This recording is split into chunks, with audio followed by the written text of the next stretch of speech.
We are here in Singapore at the Genzio Media House having a wonderful conversation about RWAs. We just had to turn the camera on because the conversation was just like getting out of hand. And I want to make sure we got to capture it. I'm here with Scott from Tokinvest, and yeah, let's just get into it. You guys have to hear this stuff. It is incredible. Thank you so much for joining us. Pleasure. Great to be here in Singapore.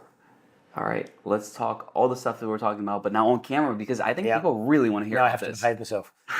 No, that's right. I mean, don't get me wrong. I think that a lot of times people look at RWAs and you're like, first, what is it? Hmm. Second, why do I even need this? So, what would you say to people that don't even get it? I think my journey in terms of getting into this space, background as a lawyer, was really about transitioning what we used to do in paper-based contracts into a digital form, and the token is a way of putting rights into a digital form. Now, where are rights important? Rights are important in lots and lots of areas, but most interestingly and perhaps most suitable for distributed ledger technology is rights that are put into investable instruments. So investments, whether that's fractional ownership or exposure to an economic interest in something. And that's what we've seen with crypto, and then, latterly with DeFi, which is kind of, financial collateralization of crypto, Right. if you like. But now imagine the same thing, but instead of it being just a crypto, it's a virtual asset that represents something in the real world, whether that's art or equities or property or funds or anything, frankly. I mean, it can be anything. And so I like what happened with NFTs. What is an RWA? Is you ask 10 people, there's at least 10 different answers. But for me, it's just it's a way of digitally representing something, usually an economic interest in something or an ownership right in something, and that's it. And now we can, because they're in digital form, we can chop them up, we can move them, trade them, collateralize them, lend against them, all those kind of good things. All right, but there's still this really big question. Yeah. Do you think people are ready for this? I have no doubt that people are ready for it. On my journey in this space spans at least 6-7 years. During that time, there has been no end of interest from people with assets who are wanting to find a new way of releasing equity in or raising capital against those assets using this new form of doing it. So, and I really would distinguish the kind of buy side from the sell side here. So this, the sell side, the asset owner side, absolutely there is pent-up demand like you wouldn't believe all over the world, people trying to do it. And that's why we hear so much about it, because there's this demand to do it. On the buy side, kind of frankly, we don't yet know in some ways, because really we haven't been able to tokenize a lot in the real world asset space. And we'll come on to why that is, and my view on that, and why we think we've helped solve that. On the buy side, we don't have a lot of evidence to support that there's investor demand. But if I look at crypto, and I look at NFTs, and I look at the mass participation and excitement in those things, whatever they might have been, it shows to me an awful lot of demand side in participation in financial ecosystems. Oh, absolutely. And now this is going to be, the revolution that's coming is the ability for everyone to participate in the revolution of financial products. Right. I think education is a big thing, and that's, to me, one of the most important things in this space is to make sure people are getting educated on how it works, why it works, and why it's important. How can we get that? Because I think that's super important. It's great. It's one of those things. Like, we can create some incredible things. It's the dot-com bubble, essentially, right? Like, if you build it, it will come. And all of a sudden, well, there's not a lot of people buying, so we're going to go ahead and shut down. Yeah, and the reason people aren't buying is there's nothing to sell.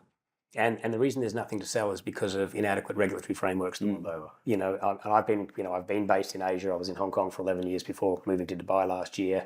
I've spent a lot of time here in Singapore. The problem has been that the traditional financial services regulations are ill-suited to deal with what this new technology enables you to do with chopping up rights and having them trading and all of those good things, because it was historically, share certificates and paper-based things and chops and stamps and 3-day settlements and all that good stuff. And so there's been there's an inertia and a lag with the regulations. Now, the difference between crypto and NFTs and the RWAs is those things just got going, and no one the industry presumed they were unregulated. Right. Regulators are obviously now seeking to claw back ground and make them regulated. But it got going, and people, we can play, we can participate, we can trade. Isn't that great? And that to me is evidence that there is demand on the buy side. NFTs were the next generation of that, and DeFi participation was the next generation of that.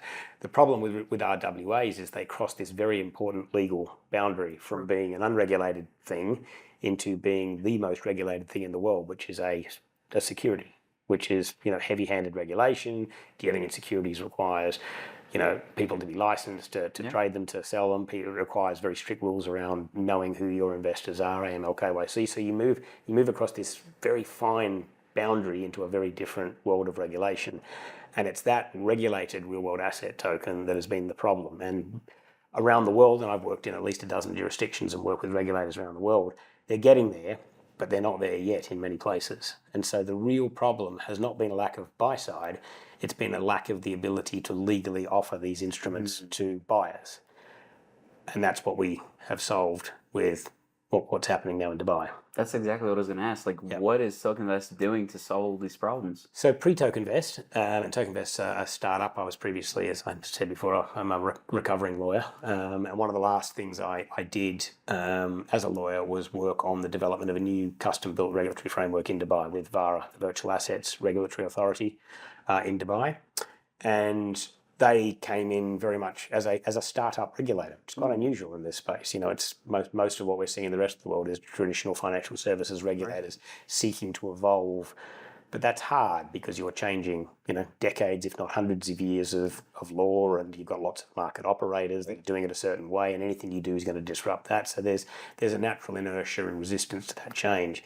In Dubai, they just said, let's create a new regulator to start with a blank piece of paper, which is it's a very Dubai thing to do, I guess. But they move so much faster. They do, yeah, but they're sort of unencumbered by having to disrupt because they're new. We don't have any licensed companies we have to worry about what it means for them. So that was a real opportunity. So I was fortunate enough to be part of the team that helped with the development of that regulatory framework, and it does what we now need to do. So when clients come to me and say, is it possible for me to create a tokenized fractional interest in this particular asset with these particular, can you do one of those? The answer is absolutely. Legally, we can now structure anything.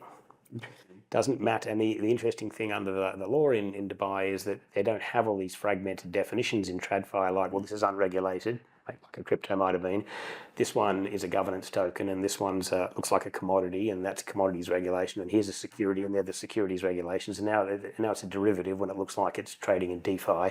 And so all of those kind of definitions have been compressed into one definition, virtual asset. They basically just grabbed everything, moved it. I was like, all right, we're going to work in this framework. Is it a bundle of rights in a token deployed on a DLT? Then it's a virtual asset. Got it. I am your regulator. These are your rules. Carry on.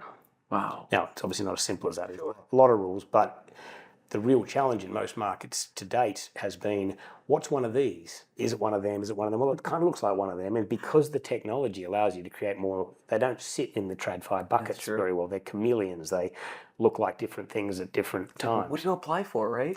Who's my regulator? Who do I have to comply with? And then there's been this race to the bottom of how do I avoid any regulation? And that's where we see the tension in the market. Yeah, absolutely. So yeah, that's the real difference in Dubai. And it was great to be part of that development of that framework, having experienced the frustrations in other markets.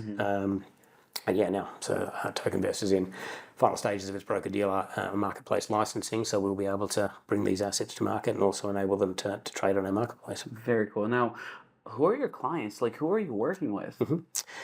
Everyone wants to do this. Yeah, I mean, we don't, people say, is anyone interested? Everyone wants to come and tokenize everything. And we have everything from fantastic institutional clients who are now wanting to dabble through to just crazy people. I know a lot of those. Yeah, I mean, we've been a clown magnet for a long time because people want to do this. So what we do a lot of deal qualifying because there's no lack of people wanting to do it. But what we have quite a thorough approach to the projects we take on and the issues we deal with. And there's obviously a credibility piece and, it has to be a good underlying asset. But most fundamentally, and this is where I think we see a lack of maturity in the market as well. I mean, it almost doesn't matter if you can't do it anyhow regulatory, but once you can get it to market, the real question is, does anyone want to buy it? Yeah. What product do people actually want to buy? Yeah. And so many of the things I hear, we've got $1 billion asset that does this, and we're going to break it into dollar pieces and have $1 billion. You have chickens. Can we want to tokenize my chickens? Yeah, and all that sort of stuff. The stuff we've heard over the years is extraordinary. And the short answer is, well, yes, we can, but why? Why would we? And guess what? Who wants to buy that? And so it's really, we've really focused on bringing asset to market that's going to be genuinely desirable to the majority of people. Yeah, and that's important because otherwise we're just going to have this kind of crazy world that people don't even know where to look. Well, they just won't look. They won't buy. You're right. And we'll see a lot of failed projects. And we're beginning to see some projects coming to market, and they're failing because if fundraising through tokenization is because you can't actually fundraise in the ordinary course, it's a warning sign for us. The best clients for us are, well, here's an asset that's flying off the shelf anyhow. So we're about to bring a really interesting product to market around real estate rights, residential real estate, off-plan real estate rights. One of the hottest markets in the world right now is to buy off-plan real estate. People want to buy it. Well, if people want to buy a whole one, they probably want to buy a fractional one as well. And so really focusing on what's a desirable asset that people want to access. Yeah. And even more importantly, an asset that not only people want to access, but maybe a lot of people can't access because they can't afford a whole one. Absolutely. So it's a really simple test. But when you apply that really simple test to the majority of people that come at us saying, can you tokenize it, it often comes up short. Yeah, and I think that's actually what's going to take us to the next level, is because people are going to finally have that understanding that it's not about buying the whole thing, but maybe buying a piece of it. And I think we've seen that in stocks recently, where companies more and more are now allowing people to buy fractions of a share, and instead of buying a whole stock, and I you $2,000, you can just put in $20 and own a piece of it. Like, that changed the game for a lot of people. We got a lot of new investors, and you got a lot of new people excited about the space. And that's a simple example of fractionalization attracting more mass participation. And part of our agenda is democratization of access to finance, and the regulatory framework supports that because we can engage with retail investors. Yeah, that's a huge deal. That's a big one. Yeah, and it's not necessarily fully appreciated yet. That's what we can do. And when I speak to sort of counterpart businesses here in Singapore, as we have this week, obviously, they can't do that. And traditional financial services regulation actually reserves high yield product only for rich people. Right. That's not the way they like it to be said, but it is in fact the truth. Absolutely. The definition of accredited investors only means you need to be rich in order to buy these high yield things. They'll turn around and go, oh, well, it's investor protection. That's a view. It's not mine. It's not mine. So. Right, because you need to make sure that the dumb people don't make money. Well, you see, that's an interesting word. It's equating wealth with smart. No, that's how they see it. And that's what worries me. It's like, no, that's not how I see it. You can't assume that they're not smart enough to buy a high yield product or to evaluate its risk profile just because they haven't got a lot of money. Exactly. But that seems to be baked into the fact that that's how they do it. And I find that very unfair. Oh, absolutely. Absolutely. I came from literally nothing. I mean, the third world country, my street wasn't paved, you know what I mean? And I'm in Singapore right now talking to you.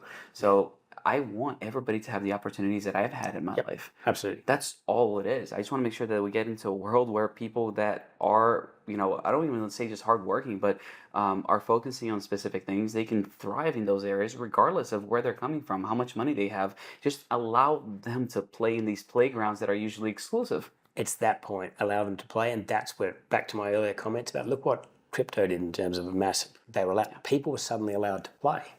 And they wanted to, and they did. And so now we're going to do that, but with assets that represent, desirable real-world assets, whether it's real estate or whatever else. I'm really excited about what you're doing. We're really excited. We need more people. Not that you want competition, but man, I want more people doing what you're doing. Yeah, look, it's interesting because there's a couple of counterparts. There's one here, and I won't name them, but we met with them yesterday. I've worked with them for years out of Hong Kong, and they moved here, and I moved to Dubai because I couldn't do this in Hong Kong. And somebody asked me that this morning. I said, but aren't they your competitors? I'm like, no. No, this is an opportunity to unlock liquidity and access to $600 trillion worth of investable grade assets that are currently not serviced by traditional finance. We'll get competitive once we start running out of the $600 trillion to go at. What we need to be doing now is actually building this alternative, asset marketplace, and to unlock that liquidity and to let people participate.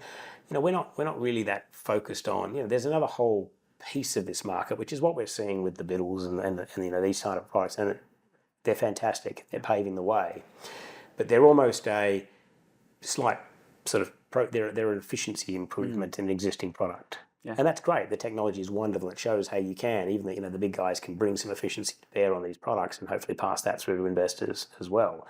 And that's great, but that's not where we're really focused. We're really focused on that $600 trillion that isn't getting to, as an asset class that isn't even in the game. And from an investor point of view, all of those people who currently aren't allowed to play at all. So that's really where our sweet spot is. And, there's some interesting transitions. So we're looking at fund products. We will be bringing a tokenized fund product to market very early on. It's one of our first, certainly two products. And it's a simple thesis where some of the best funds in the world you can only get into if you've got a big chunk. Right. Yeah. and some of them, some of them are huge, but we're looking at one that's probably a $500,000 minimum unit ticket, which is great for those people who have that sort of money to buy one single unit in a fund. We're able to take a unit like that through a nominee structure, acquire a unit or number of units in that, and then break it up into $10,000 lots. Now you've got the ability to come in, and I've always wanted to buy a piece of that guy's fund, but I could never afford it. Yeah. But now I can.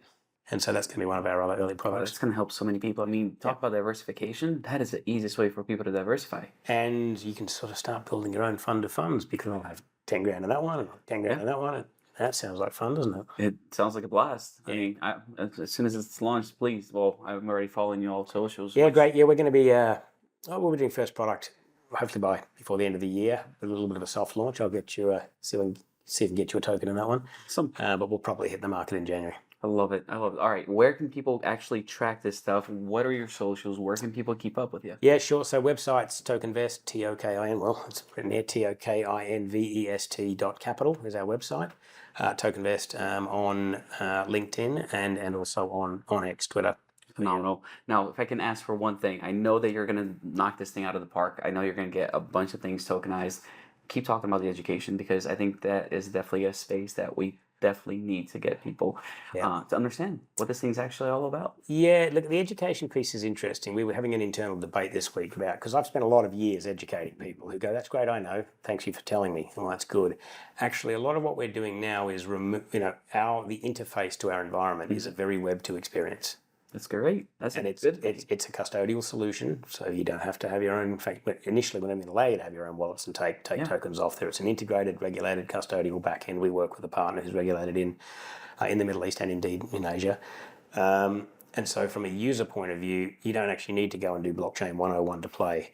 Do you want to buy $10,000 of this incredibly interesting, property market in Dubai that you couldn't buy a whole one of? If so, come and do basic AML KYC, deposit your money, you own a token, and here's an interface showing what you own. So actually, yes to education, and we love doing it, but even more importantly, you don't need to know, just like you don't need to know when you flick a switch, the light comes in. You don't really need to know how electricity is generated and transmitted and all that good stuff. So we're actually disappearing a lot of the tech, particularly the Web3 stuff that can otherwise just mystify people. Right. I mean, you got to hide the wires and let them, actually use the technology instead of trying to explain what it is. What they want is a great product. Yeah, absolutely. Yeah. Cool. I'm 100% with you there. Well, thank you so much. It's been an amazing conversation, and how about we do another one of these once you got the product out? Absolutely. Look forward to it. All right. Thank you, Tom. Thank you so much. Thanks. Bye. Hey, what's up? But it's not something Genzio is afraid of. If you want to survive, you got to build a house. How many know we do not understand? Ladies and gentlemen. Get back at the Genzio Media House. Awesome. Well, thanks so much for joining us today.